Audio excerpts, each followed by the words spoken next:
I'm Tom Osman, and this is Whatever Comes Next, the podcast where I explore the world of underground and independent music making. And on today's episode, I am talking with artist and illustrator Caroline Harrison.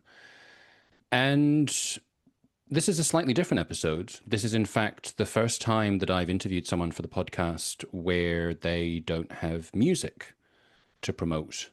Although Caroline does have various connections to different musicians and various different bands that she's worked with in her capacity as an artist. And in fact, she has a connection to the show because she was suggested to me as a person that I should talk to by Gregory Jacobsen. And you can go back to when I interviewed Gregory Jacobsen of Lovely Little Girls, who is also himself an artist. And yeah, Gregory got in touch with me, suggested that Caroline would be a great person to talk to, both in terms of her work as an artist, but also because she is involved with a recently set up platform called Ampwall, which is essentially an alternative to Bandcamp.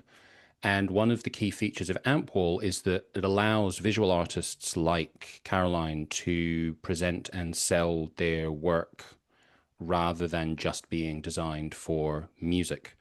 So that's something that we get into, the topic of Ampwall, as well as talking about some of the different bands and artists that Caroline has collaborated with, like Sun and I Hate God.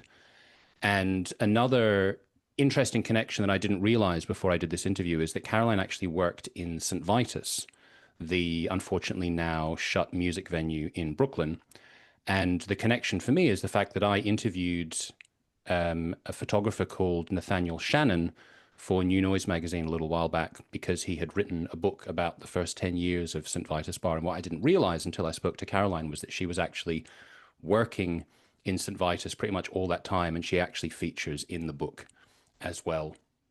So some interesting interconnectedness going on here. And part of what I also talk with Caroline about, apart from the interesting journey that she had through her sort of evolution as an artist and the different music that she was inspired by over the years, was the sort of the different communities that build up around these different kinds of underground areas of interest, whether it's visual art or whether it's music, and the topic of social media comes into this, and we discuss the ways that these different communities can sort of get together and inspire each other and discuss the things that inspire them. So yeah, it was exactly the kind of conversation I like to have for the podcast, and it was great to meet Caroline and to become connected with her. And as I say, thank you to Gregory Jacobsen, who essentially helped to facilitate this latest strand in the little network and spiderweb of interconnectedness that has sort of been peppering its way through this podcast.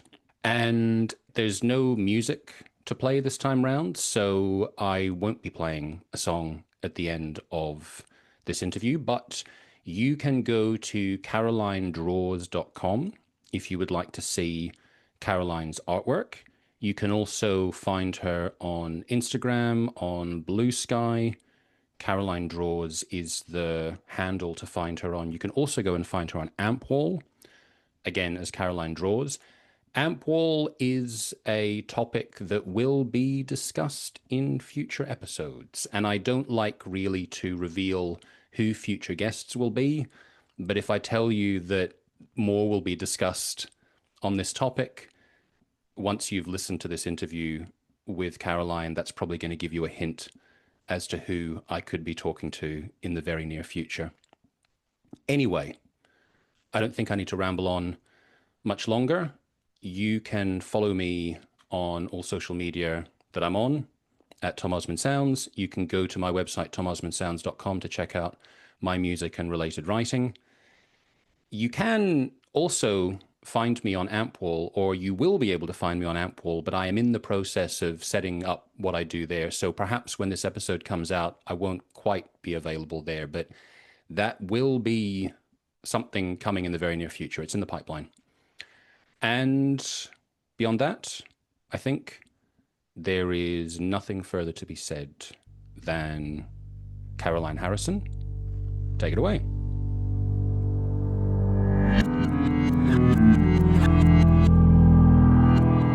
It'll all be grand. Anyway, Caroline, very nice to meet you. Nice to meet you. And yeah, thanks a lot for agreeing to come on and have the first of perhaps more than one chat. Yeah, thanks for having me. You are in Queens, is that right? Yes, so Queens, New York, I think it's geographically, I want to say it's the biggest borough in New York, but I might be wrong. That might be Brooklyn. I am pretty ignorant when it comes to US geography in general. I was just talking to the guitarist from Car Bomb Oh a couple of yeah. weeks ago, Greg Kubacki, who is in Long Island, and it was only through talking with him that I realized you don't just have to take the ferry to get off Long Island. You can actually take one of many different bridges. Yeah, well, so it's funny actually, Queens is technically part of Long Island, as is Brooklyn. There you go. That's every Yeah. day is a school day for me when it comes to I geography. think I think Brooklyn is technically, yeah. Queens is at least part of Long Island. We're very close to all of the like Long Island suburbs and stuff. And yeah. Yeah, there you go. Because I was saying to Greg as well that I feel like in Europe, the sense of scale is so different to the US. Yes. Yeah. And if you talk to any, I mean, I'm sure that Greg probably had something to say about this, but any touring musician will definitely tell you that. Yeah, Um, yeah, my partner's band just left for some dates in Europe, and they're looking forward to having much shorter drives. exactly. Yeah. And on that topic, so I think is your partner Doug Moore? Yes. Yeah, Okay. yeah. It just took a little bit of cross-referencing when you mentioned that he was in a band with Greg and then sorry, with Chris With Grigg. Chris. Yeah, yeah, yeah. And I looked at a couple of different things. I was like, what is the common theme? Ah, it's this person. Yeah, I mean, it's I met metal dudes seem to collect bands like their Pokemon. Like it's I think technically he's in like five, but then there's like studio. It depends on how you're counting them. Yeah.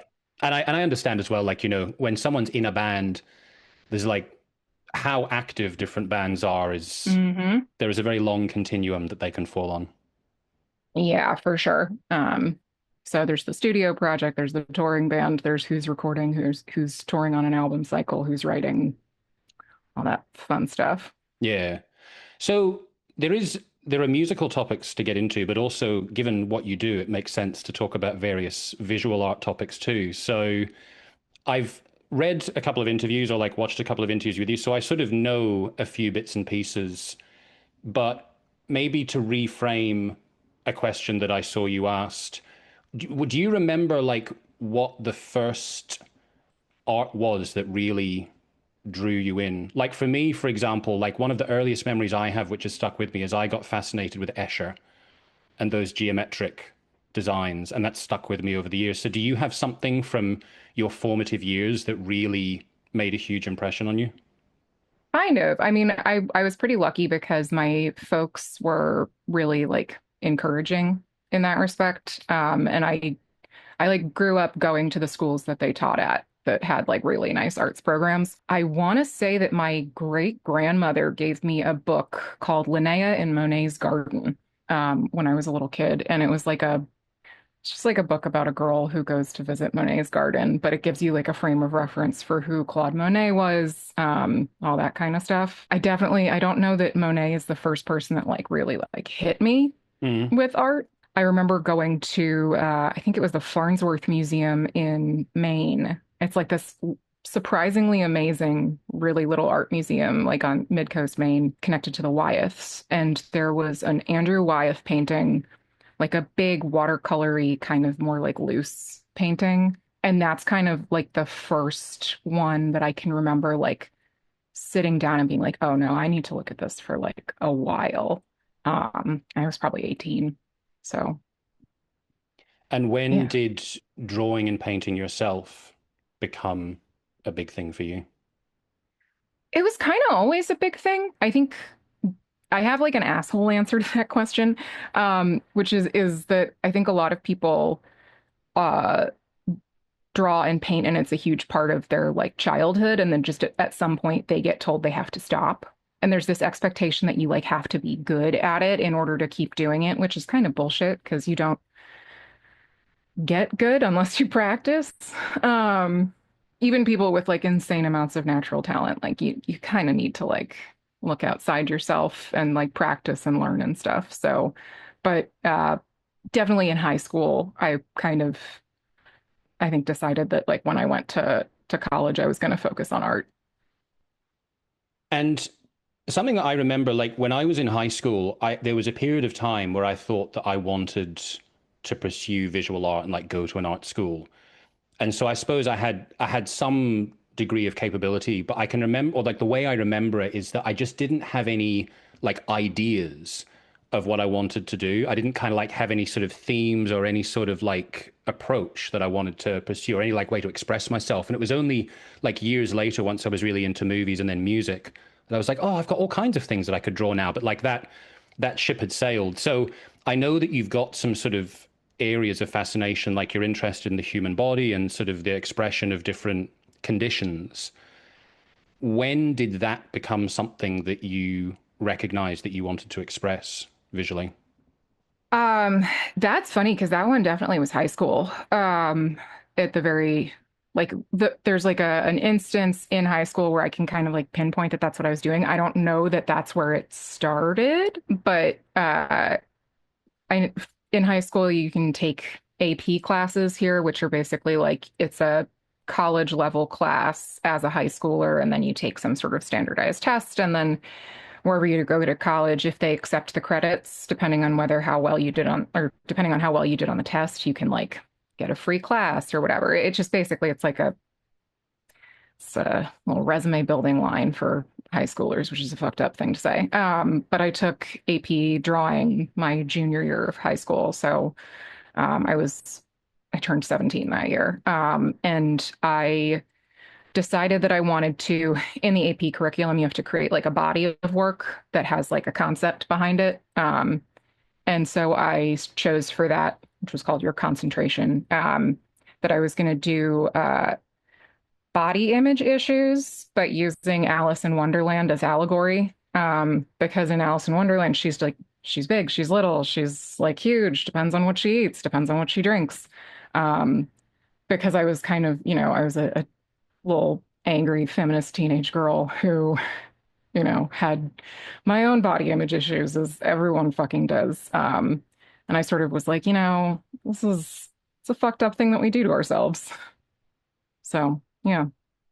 And did you find there was some kind of catharsis in that? Oh, yeah, for sure. I mean, a lot of it was kind of like, okay, I'm like really fucking mad about this. But I also was interested in sort of exploring different narrative um, threads that you could kind of pull through it, like pull through the work and sort of like either like a narrative arc or like an implied narrative based on visual cues. And I don't know, when you're working with imagery that's fairly well recognized, you can kind of already draw on some of that to like make your point. It's a double-edged sword because then sometimes you get trapped in whatever the imagery is, and the Alice in Wonderland stuff was a little too precious by half, but like, there's also something really sinister and dark to that story in a way that I think um, makes a lot of sense.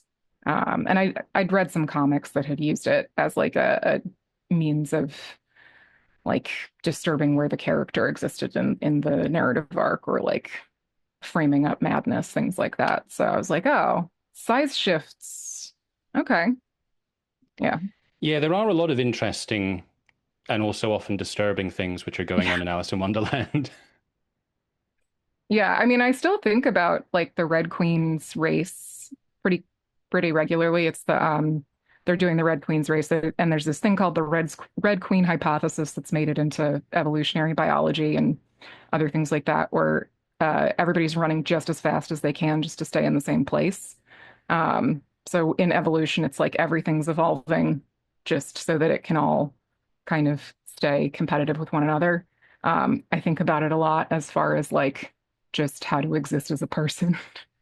It's an interesting Um, point. Yeah. I mean, and I guess in a way there's a certain logic to that because if we're so influenced by our environment, it's like if the environment is just incrementally pushing us forward, it sort of makes sense that we would be like, oh, okay, apparently this is the place that I have to be.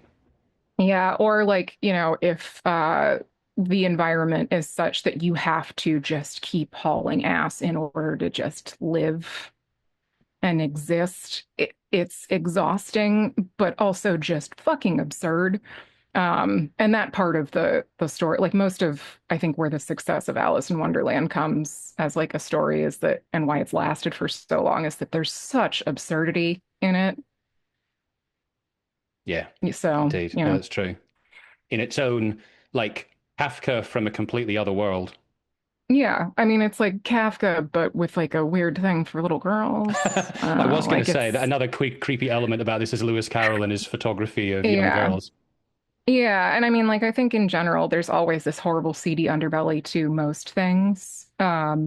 So it's a combination of like, okay, well, we live in a shit, awful universe, but how do we also find the moments of beauty and all that kind of stuff? So, And I think that that's also a dichotomy that you're generally interested in with your art, right? Is the blending of ugliness and horror and beauty.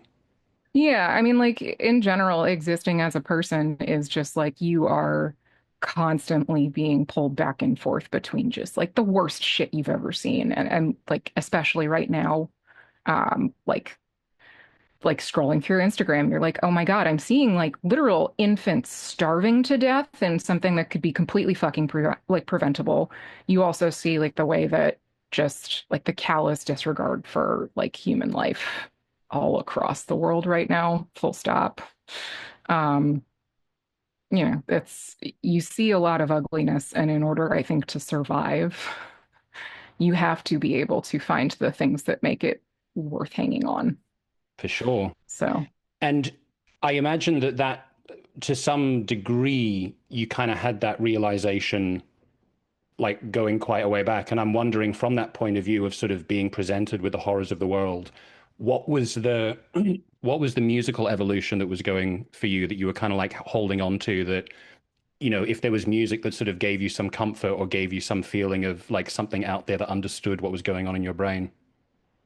I mean, it's music's always been like a really big thing for me in that sense. And I like to joke that like I kind of only listen to stuff that makes me feel like sad, bad, or mad.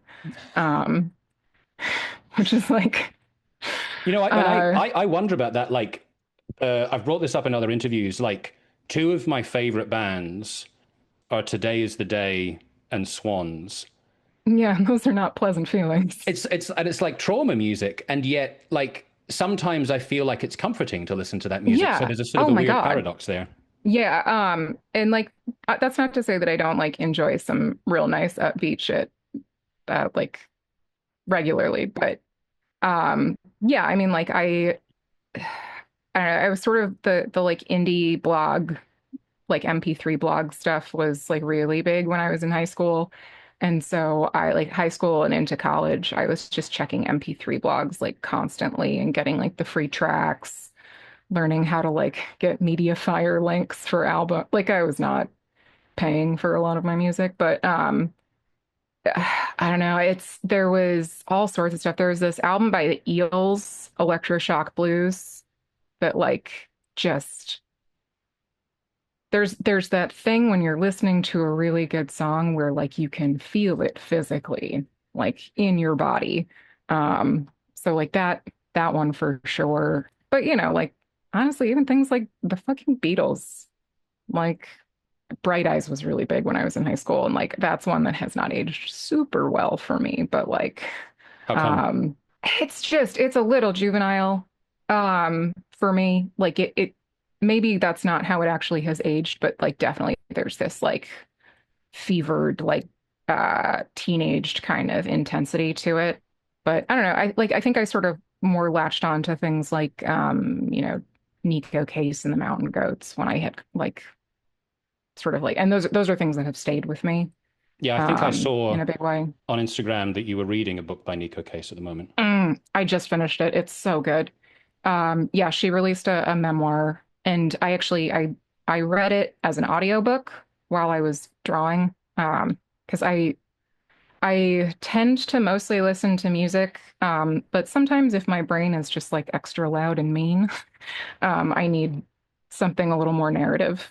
And it's been extra loud and mean. So I'm like, okay, Nico Case, you've got me. And it's read by the author. So like Mm. it's just a really compelling, enjoyable experience. Yeah, I do like that with audiobooks where you get to hear it in Yeah. their voice. Yeah. And I mean, like, she's one of my favorite performers, like, ever. So she's like an incredible songwriter, but she also really gets that sort of like ugliness mashed up against like just the most heart-rendingly beautiful shit you've ever encountered, in a way that makes a lot of sense. But I don't know, like Low Radiohead was a big one for me. Like, like that's a I can still listen to like OK Computer and like when it started snowing last winter, I like put on the track Let Down and like walked outside as like the snow was coming through the streetlights and I started fucking crying. Like it's Yeah, I music had is big and good. yeah, I had a I had an interesting experience with Radiohead because I was big fan of them around about the time of OK Computer, and then I had a girlfriend who was a gigantic fan, and then that relationship ended badly, and then anything associated with her Yeah. was like stuffed into the You're box like, oh no. for years. And then years later, I realized, like, I think it was when In Rainbows came out, one of my friends, my very close friends who loves Radiohead, said, Tom, you have to stop this, just listen Yeah, to it. And I come listened to it and back I to it. loved it. But I think the thing is that because I had so many years divorcing myself from them, it's like I haven't, even though I could listen to them again, I've sort of grown like away from them, even though I can still Yeah. listen to them from time to time and go, yeah, this is really good. Yeah, I mean, I think music in general, it's funny like that because you can spend a ton of time away from stuff and then come back to it and have just a completely new relationship with it. Um, I mean, like Radiohead was a big one for that. Fiona Apple's been a big one for that too. Like that's some like really fucked up lyricism, insane performance, that kind of stuff. I don't know. I've also like lately I've been getting into a lot more like sad like bluegrass shit. So like Gillian Welch is a huge like all day. And so you mentioned about how you often listen to music and then sometimes you'll listen to audiobooks when you're drawing or when you're painting. So I was going to Yeah. ask you what kind, like, is that something that you'll listen to something and you'll feel that's having a direct impact on what you're creating, or it's not really like that, it's just to have something that's around you to keep you sort of absorbed? It's more to have something that's like around me to keep me absorbed. But if I'm working with a band or if I'm working with like I mean, sometimes on personal work, it's like a, a piece can kind of have a little kernel of an idea that comes out of something, but it's more about trying to embody a feeling in personal work stuff. With working with bands, I do tend to more directly reference the music itself. Um, So you listen so to the music of the band that you're illustrating for.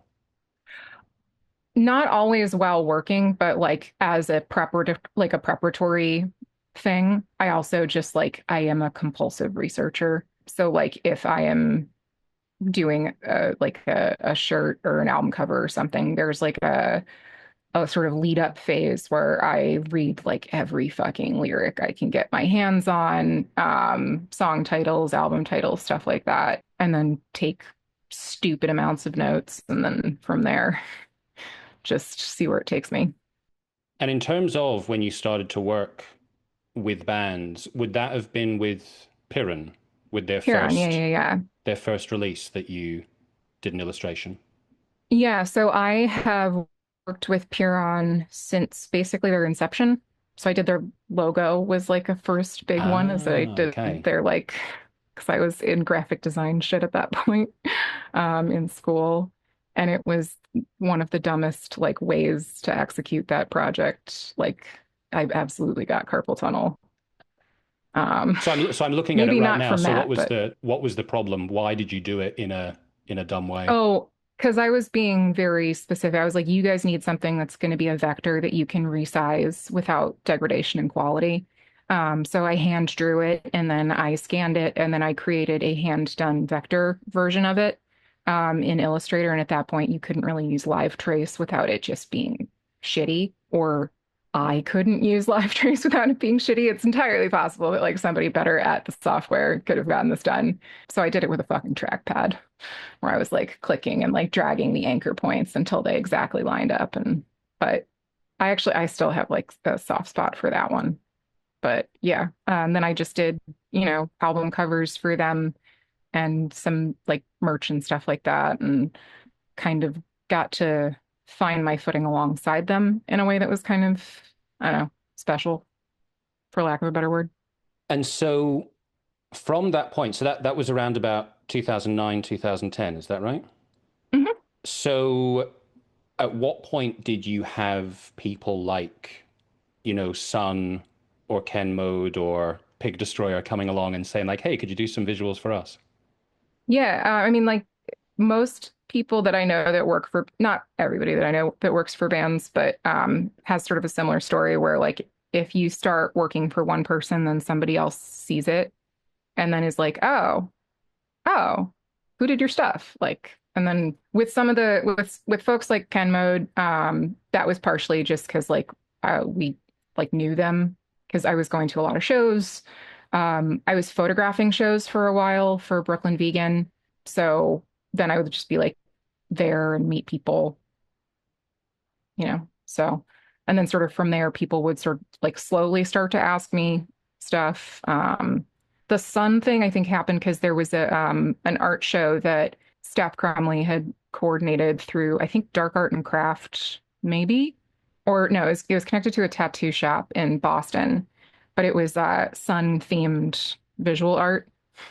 And so she'd asked me to be in the show, and I made a piece. And then at some point, Sun joined Instagram, and I like reposted the piece and like tagged them in it to be like, hello. And that worked. Nice. So, And talking about live shows, and because I was going to ask you like what your history was with live shows, and the fact that you're in New York as well. And I think I even saw, well, in fact, I'm looking at it right now, one of your posters with "I Hate God" oh God, yeah. for Saint Vitus. And I Yeah. actually interviewed Nathaniel Shannon a while Oh, ago Nathaniel. when he did the book Oh, about, yeah, yeah, yeah. and then unfortunately, not so long after that, it got shut down. So Yeah. what's your history with the venue? So I actually worked there for almost 10 years. I Oh was wow. there. Yeah. So I managed the social media and marketing and promotions arm of stuff. So I'm in the book. I think Nathaniel let me pick a title, so I chose Shadow Empress. Um, just because I ended up working there because I was at shows all of the time. And at some point, I think Artie, one of the owners, and George were like, we hate using the internet. We're like, we don't know how to use computers. You seem like you're able to use computers. Do you want to work here? So I worked there part-time while I had a 40-hour a week desk job, which was punishing. But they were like a really amazing spot, like space and venue. And it was, getting to see shows there. I was fucking spoiled. Like it was great. So yeah. So I worked there for a while. And a lot of the flyers, like the sort of like goofy digital collage flyers that are up there on my website were like, okay, we need some show promotional materials. The bands haven't sent anything through, or like the promoters haven't sent anything through. Fuck it, I'll just make something absolutely ridiculous that makes myself laugh, using public domain images that I found. It's pretty cool to know how to use those Yeah. resources effectively. I mean, it was just kind of also like fun. I don't like I don't think they were particularly good flyers for the most part, but they were like funny Yeah. half the time. But I mean, it's very much in the kind of like punk DIY spirit as well. Yeah. And it was, like kind of a low stakes other way of being creative. Now, you mentioned having a 40-hour a week job at a certain stage. So I did want to get into the matter of how much what you do artistically has become at various points like a career as such. So it's very much in flux right now because last fall I left my day job with no real backup plan. So for right now, I am in fact doing art full time. part of it was because I was just like really burnt out. I was working like an advertising analytics job, so I was like a white collar, like go to the office, kind of starting to do management stuff. And it just, I didn't care about what I was doing for the most part, but the culture was really shitty and I'd been burnt out for a while. But then I like took a promotion within a really toxic arm of the network that I was working for. And it just like destroyed me. So all of my friends were like, dude, I need you to quit now, please. So I did, and now I'm figuring my shit out. But yeah, at this point, it's kind of how I'm operating until I have to get a part-time job. And going back over the years when you were, for whatever it's like the last 15 years, doing art for bands and I guess for a number of years before that, also doing other art that you were maybe selling in some cases. Was there always like a sense that you had the ambition that you wanted this to be something that you could just do without like, a corporate job or whatever else? It's like it's a complicated question because anytime you start to tie your livelihood to a creative endeavor, you have to start thinking about what sells. Most of what I do is a lot of what I'm interested in doing, like from a personal artwork standpoint, is not pleasant to look at. I like it, it's the whole point is that it's supposed to be pleasant to look at, like pretty to look at, but not pleasant. And there's a limited market for what that looks like, but also like the types of musical acts that are likely to want to use artwork that I've done are not huge names for the most part. And like the huge name bands for the most part are being run through record companies that don't want to pay you anyway and are just going to use some like AI slop. So there's sort of like a limited kind of ceiling on that, I guess. But I also just like I haven't focused on how to make it like the commercially viable thing. And like there are probably better ways, but there's time figuring that one out. I It's mean, true. part of the corporate job stuff was just the nature of the United States is that I needed health insurance. Yeah, So the topic of health insurance in the US, as a European, I find that all kind of terrifying. no, it's not good. It's objectively not good, and it forces a lot of people into situations that uh, stifle creativity, frankly. And it's like a huge impediment to being able to afford to be a human being or access quality healthcare. There's a whole other long tirade I could go down based on like what's happening to it now as well. Like the universal affordable healthcare kind of proposal that ended up getting passed several years ago, like absolutely like an amazing thing that happened. Was it perfect? Fucking absolutely not. It's still like healthcare is still real fucking expensive for a lot of people, but it greatly expanded access to healthcare for a ton of people. And a lot of that stuff is getting rolled back right now in ways that like people are going to die, like not to put too fine a point on it. So, but cost of living being what it is here also, like I live in New York City. I don't live in like the middle of fucking nowhere. Cost of living in the middle of fucking nowhere is also actually not that cheap. And then also, what are you going to do in the middle of nowhere? Yeah, and that's the thing is like a lot of the I think a lot of the bands that I've been fortunate to work with have arisen out of the fact that like everyone plays New York City. They just do. So, I Yeah. think being able to work at Vitus did force me and like photographing shows and stuff did force me out a little bit in a way where like I had to actually talk to people, which mostly if I'm at a show, like hiding in a corner. So, Well, yeah, I mean, on that topic, to bring in our connector, Gregory Jacobsen, like one of the things I often talk to people about is social media. And I get a lot of people that are yes. quite negative about social media. And he was actually one of the people that was more positive about it. And I don't know if that was perhaps partly because of, I mean, I guess he did say this, that because of being an artist and spending so much time on his own, that it's actually like a healthy kind of outlet to be able to connect with people in that way when otherwise you might just be in a room for hours at a time on your own. So like, do you think you kind of have a bit of that relationship too? A little bit. I will say that like I also think that it's objectively like it's a fucking cancer.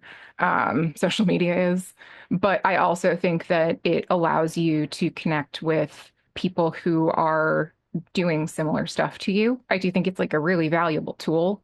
Or not even similar stuff, but like doing stuff that you're interested in. Gregory is so fucking nice. I've been a huge fan of his work forever. And at some point, he followed me back, and I don't remember when or where or why, but like such a nice person. And oh God, his work is so fucking cool. So like Gregory is a great example of somebody where it's like I wouldn't know him at all if it weren't for the internet, you know. So Also, and obviously he's extremely talented in terms of what he does, but as an example of someone who is okay, well, I suppose actually there's the stuff with the cats, but a lot of the stuff he does is pretty disgusting, and yet, you yeah. know, also popular. Yeah.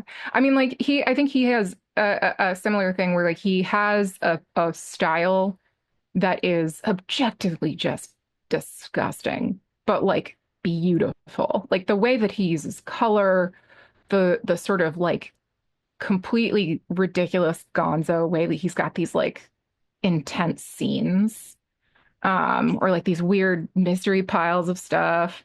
I like even the glamour cats like have a lot of that in it. There's this like kind of I'm blanking on the kitsch to a lot of it too, but in this like really cool kind of garish like Yeah, garish is a good word. Yeah. but like the prettiest garish Yeah, like exquisitely garish. exquisite. Yeah. Um yeah, I don't know. Like people like that, like you don't nobody else is doing stuff like that. It's just like finding the people who have that like incredible singular artistic voice. But like, he also like he got started earlier. So he's a little bit older than I am. And like when he was in art school and then like ended up in Chicago, and like when he got onto Instagram, I was kind of like Johnny come lately. And my work, honestly, when I joined was like not good.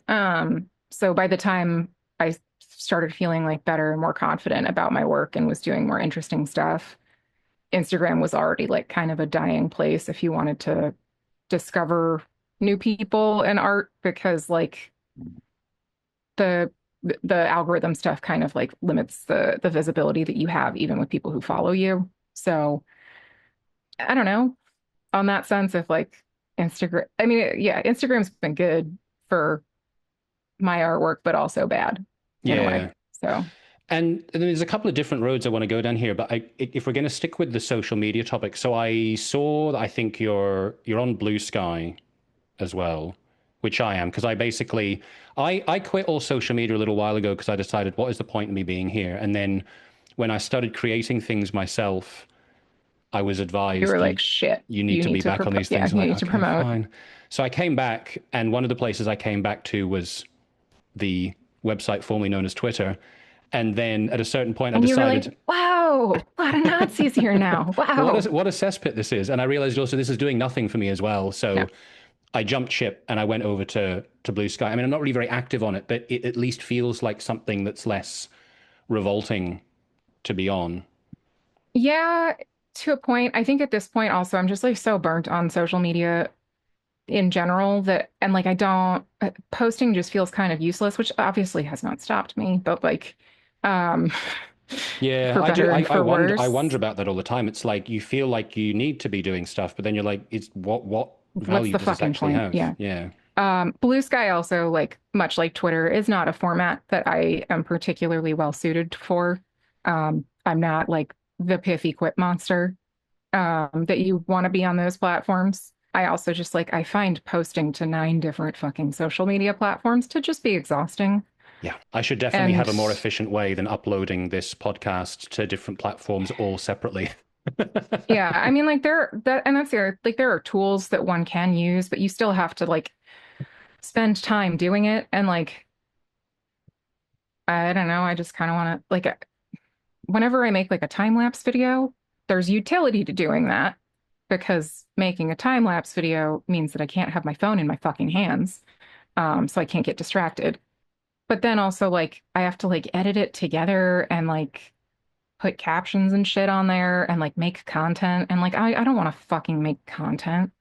I just want to like do my silly little drawings. You have to like be a branded person, effective. Like you have to become a brand instead of a person in Yep. a lot of these spaces. And then like you also get interacted with in these like very weirdly parasocial ways where like people will message you and like it's exciting and it's awesome that like people are excited about your work and like responding to what you're doing. But I just like I also always am like just a little bit uncomfortable because in general in most social situations I'm a little uncomfortable. So it's a double-edged sword. It's Yeah. valuable for a tool, but Blue Sky I think like has some potential. I find it I'm really tired. Yeah. No, I understand. Because also as well, I feel like for anyone that's creating something, okay, if you can use tools like social media platforms to promote what you're doing, that can be good. But you don't want to get to the point that it's just like you're creating posts instead of creating something artistic that gives you like Yeah. the pleasure of creating. Yeah, and there are a lot of people who are moving to like online communities, kind of like Discords or other web servers and stuff like that. But I also just like I I can't like maintain the level of engagement that I would need to in any of those spaces because there's like a vibrant community that's like active. Yeah. And it's just like another thing to keep on top of. And like I can't do it. So kind of drawing together a couple of different things. So like still sort of talking about platforms, but then also like this matter of getting some kind of financial remuneration from art. Ampwall, Yes. but also before Ampwall, did you have some way, whether online, I mean, I guess it would need to be online, where you could sell your art? Yeah, so you tend to partner with galleries if they'll take you, just because they'll do some promotion-ish. Depends on the gallery. Promotion is often negligible, but some do. That kind of thing. I had a big cartel page, like the free version, with like my maximum 5 products on it. But also like anytime that you're making merch, like I can sell originals if I put them up on a site or whatever, but if you're making merch as an individual, it also like making prints, you have to invest in the printing cost. So there's always like an upfront and then Well, I mean, I guess like with physical music, like with printing CDs or vinyl or whatever else, yeah, you got to invest in the yeah, stock, and then as anyone that has made music will know, like me, you end up with boxes of CDs under your bed. for sure. And you do end up with boxes of CDs under your bed, but like there's also an ostensibly one place shows. There's like music out there, like platforms where you can sell music. Obviously, like not every plat or project breaks even, but people are also, I think, more inclined to, on the lower investment side of things, go with like a CD or like a t-shirt or whatever. Stuff that's connected to a band, I think, is also just easier to sell because we all have that like sort of deep connection to music. And they're like artist t-shirts are like sort of different. Like you have to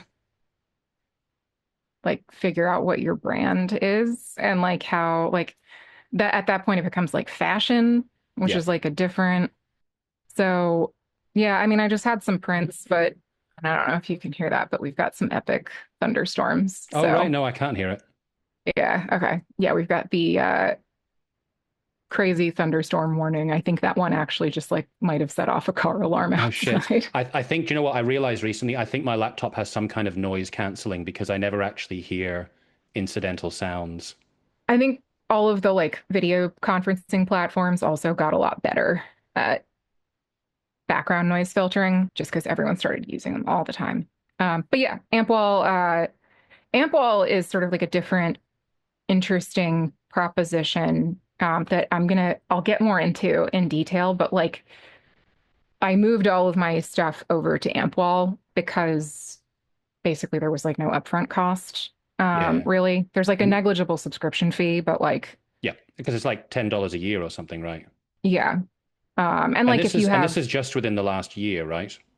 yeah, so I can give you like the quick like why I know about Ampwall. So Chris Grigg, who we mentioned earlier, is a friend of ours, and like God, it must have been like 2 years ago at this point, 2 or 2.5, whatever. I think we were like leaving his birthday party, and he was like, Caroline, I have this idea. I just want to, you can't tell anyone about this yet, but this I think was after like Bandcamp had been acquired by Epic, or like there'd been some shit with Bandcamp where everyone was like, this is skeevy and shitty.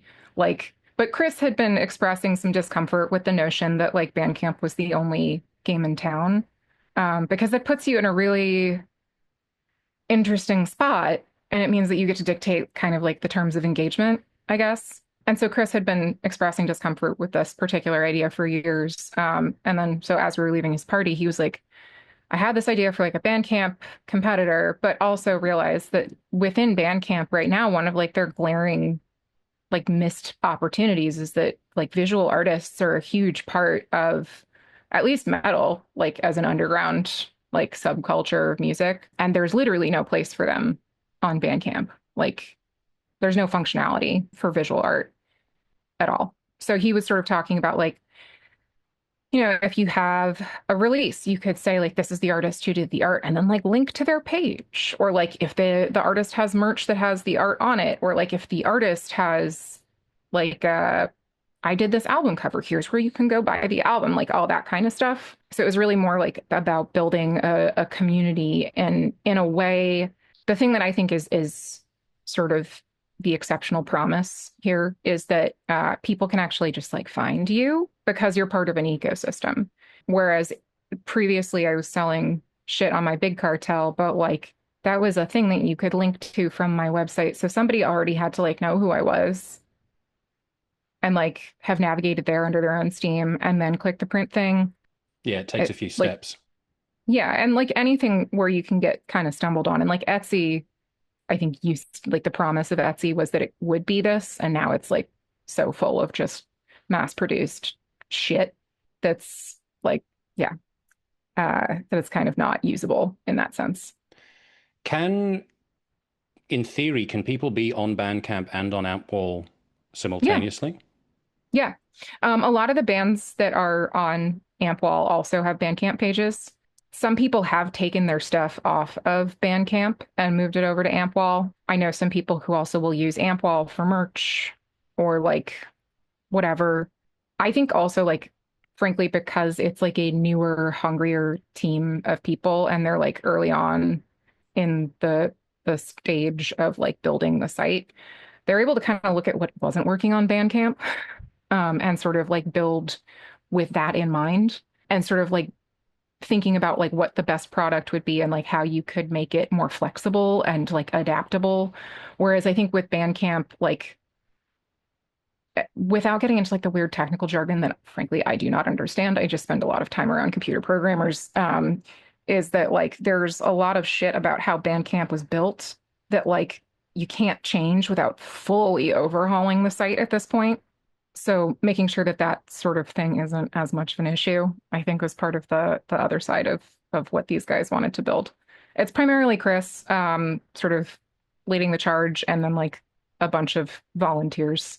I am technically helping out right now. I think my role is like a little bit more like advisory kind of stuff, but yeah, No, it it's kind of definitely, definitely. my yeah, my 2 second, not 2 second, my long-winded and circuitous amp wall. It definitely seems like a worthy project. Yeah, I mean, So, like they're also one of the online Discord communities that I think is really cute and interesting. So like anybody who's a subscriber can get access to the Discord, and I think actually anybody who has an account can get access to the Discord. I don't know, but it's cute. You see like these people like forming like little DIY kind of connections and discovering each other's music and yeah. repping each other's music. It's like really wholesome. Yeah, there's God, now I need to make sure it really is Discord. I get so confused by whether like what platform is what, because I sort of get added to various different things Yep. through various different people. I'm like, which thing is that actually used for this? So I also do research for another podcast, which is called Every Album Ever with Mike and Alex. Oh, nice. And it was funny because I started out, I just discovered them somehow. It was, for whatever reason, it's very incidental, but for whatever reason, they have this episode where they went through the discography of the Butthole Surfers. And in whatever way that the algorithm worked, this has ended up being by far their most viewed episode. So a lot of people that discovered the podcast discovered it through the Butthole Surfers episode. And I, happened to be like, I want to watch some Butthole Surfers videos. And like, oh, who are these two guys? So for like a while, I was just watching their videos, and then I ended up like chatting with the guy that presents it. And then at a certain point, I thought like, I want to end up working with them somehow. And somehow months later, Mike was like saying like, oh, it's a shame that we don't have time to, research the bands properly because we have to spend so much time listening to music. And I was like, I'll do it for you. You were like, do you want a cheat sheet? So long story short, they've got a Discord and I am on there. And very much to your point, there's this nice little community of people that are all like, they're obviously music fans, and a lot of them make their own music, and a lot of them have got interesting connections themselves. And like some people from the Discord have like met each other through being on there, like at shows. So it is Yeah, nice to yeah. see that, because I think sometimes I have the tendency to think like, oh, like stuff online is just like not a substitute for things in person, but it's a different It's, thing. It's not yeah. illegitimate. I don't think it's a substitute, but I also think that it's something that can lead to in person also, which is really nice. I know that that's happened for sure with like the Ampwall contingent. Like a bunch of them came to my open studios, which was really cute. And like some of them brought their kids. And like I was like, oh, you guys are into the spooky ladies art. Like, hell yeah. Like, yeah, I mean, like Discord feels very much like old internet to me. It's just like when you hit a certain level of activity in a Discord server, I simply cannot keep up. Oh yeah. But yeah, I know it's like really, really popular for podcasts. I'm technically on the If Books Could Kill Discord server. I almost never post, but good memes come from there. But those guys are fucking active. Like, Yeah. Yeah, I feel like, kind of circling back to a couple of sort of broader, maybe even slightly philosophical topics. I wonder in general, and this could apply to music, to visual art, to any sort of other creativity where there are sort of communities evolving around it. Um, do you think that kind of like having these little ecosystems of people who are either creating art of one sort or another or interested in art, is that sort of like where the life of these creative outlets is inevitably in the end going to be found, because like you can have things which are like, I like some Celine Dion songs, but I'm never going to be like within a community of Celine Dion, whereas I feel like, there is an underground DIY world of people that I'm sort of, yeah, or maybe different worlds, and I'm somehow kind of in it, which is cool. yeah. I mean, community in general, I think is really valuable because you get people where you can kind of like talk to them, bounce ideas off of them, like kind of get excited about each other's work, or even just like talk about the stuff. I know Gregory talked about this a lot in his episode, but like when you're making art, you're like by yourself all day. You might have a studio mate, you might like see other people, but like being in a band is a social thing. Like you have to coordinate with other people, you have to go out and you have to play shows, all that kind of stuff. Being a visual artist, you are like squirreled up in your little like for me, it's like a hot little box in a former warehouse. So like is I love it. I fucking love it and wouldn't trade it. But also I get left alone with me in there. And like at a certain point, I like need other people to kind of pull me out of my own head. But also like just exchanging ideas and shit that you get excited about is always fun. And like community helps you expose you like it helps expose you to stuff you wouldn't come across necessarily. I don't know. Speaking about the Nico Case book, there was definitely I reached over for like this stupid little notebook that I have All right. because I as I thought was maybe I listening thought to maybe you it, were I thought you were reaching for a Celine Dion record. no, I wish that would be ridiculous. But yeah, I like kept hitting different points throughout it where I would just be like, oh, I need to pause this and write this down. But she had some shit about how like what she said was loving someone else's art can give you a ride at least halfway to where you're trying to go. And like I don't know, like I get really stoked on when my people make really cool shit, or when they're sharing something else, that they've seen or whatever. I think it's really easy to get lost up your own ass, or, not expose yourself to new ideas or whatever. But there's also like value to just like geeking out about some shit that you like together. Very true. Yeah.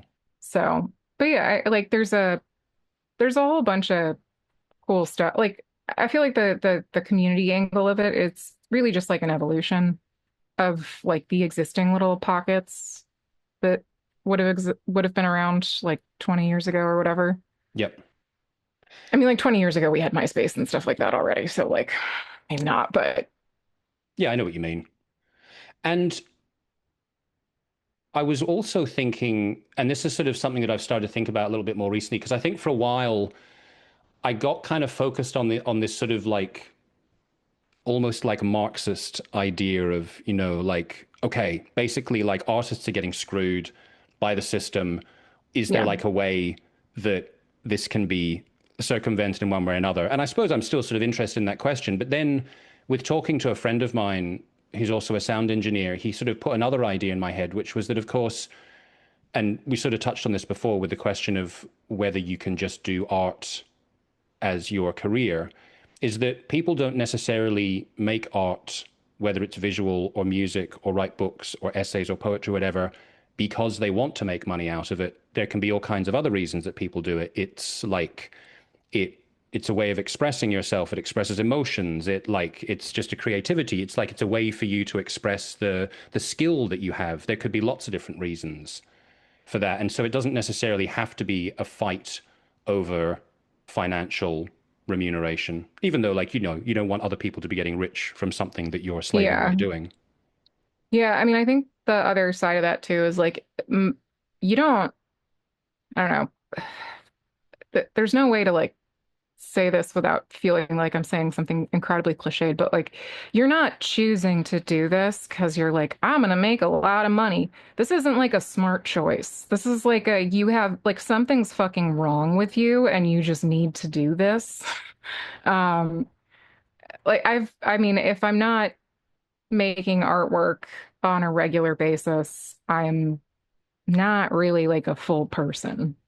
Um, in a way. Like there's something wired differently, I think, for people who are stubborn lifers at this kind of stuff, whether it's music or visual art. Like this is a punishing kind of way to operate. And I think like social media and stuff is actually kind of an interesting example because you can approach social media with the aim of being like a creator or like whatever. But then at that point, you start making stuff because it'll sell and it'll do well on the platform. And that fundamentally changes what you're doing.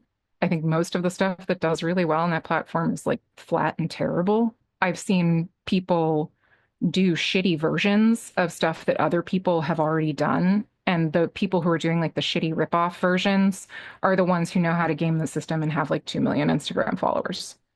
And they're insecure little bitches when you point it out to them. But it's like you see people who are doing like a really milquetoast, shitty, watered down version of something that has real like life and soul. And that's the stuff that sells online because it's like the skill is that you're branding, you're not making art. So I think like the tying money to it, it's like, okay, that's nice. Yeah. But like fundamentally, it's also about like how do you create like a space that has emotion and feeling and meaning that somebody else is also able to connect to. If money's involved, that's sick, cool, great. But my ultimate goal is more like, can I make you feel the same horrible pit in your stomach? Or like, can I make it feel like there's like a weight on your chest? Or like, you know, how do I get you to feel something when you look at this? And like sometimes I'm like, actually, I just want to paint a little flower and like somebody will buy the little flower. That's fine. There's a balance. I don't know. Yeah. I'm, No, I also have no fucking answer for this one. no, I think that's a great answer. That makes a lot of sense. I mean, I don't know. I feel like there are certain questions that there's not going to be a simple answer to it. And if there was a simple Yeah. answer, it would somehow be an unsatisfying question. Yeah, I mean like it's there's the cliche of like find something you love and you'll never work a day in your life and like that's horse shit. If you find something you love for your career, you just get exploited and you run yourself into the fucking ground. But also, there is some meaning at least. You don't want to be doing something that's soul destroying, but at the same time, understand it's like, yeah, when you have a career, there are certain obligations and responsibilities that mean that it's not going to be just like going, la, la, la, this is what I like. Yeah, and hilariously, the soul destroying stuff is the stuff that actually pays. The stuff that's like passion work for the most part is stuff where they're like, the work itself is its own reward, which is just shorthand for we're going to exploit you. Like Yeah. any education worker, like adult care kind of stuff, like elder care, like all of these like very necessary jobs that have function and value. They're like, oh, well, the work is its own reward. And you're like, well, yeah, but also, wouldn't it be nice if you could pay rent? Absolutely. Yeah, it's interesting. Unfortunately, I've forgotten the author's name, but there's a guy who wrote a book. I think it started out as an essay. Bullshit Um, jobs. Yep. yes. Yep. Yep. Yeah, I think I there are parts of that book where I listened to it as an audiobook after I left my job because I couldn't read it while I was at my bullshit job. There are parts of that book where I'm like, this, I don't, you're coming at this from somebody who's never worked in an office. Project managers are, in fact, actually some of the most important people that you have. But yeah, like fundamentally, there is like a soul destroying quality to like the types of like to take it back to Marx, like alienation, like alienated labor, where you're like, I don't know, it's like there's that dumb fucking Rick and Morty shit with the little robot that passes butter, and he's like, "What's my purpose?" And he's like, "You pass butter." Like that. This like little alienated labor vignette right there. Yeah. I don't know. Caroline, it has been great to meet you and to talk to you. I think that Likewise. we're not going to finish on a beautiful, flowery, happy note. I mean, in fairness, that would be incongruous with the rest of everything. But it's been really good to talk to you, really insightful as well. Likewise. You've given me some food for thought. So yeah, I will continue plowing away in what I'm doing, but at a certain point it would be really cool to talk to you again. Yeah, for sure. You know where to find me. And thank you so much for taking the time. Very much my pleasure.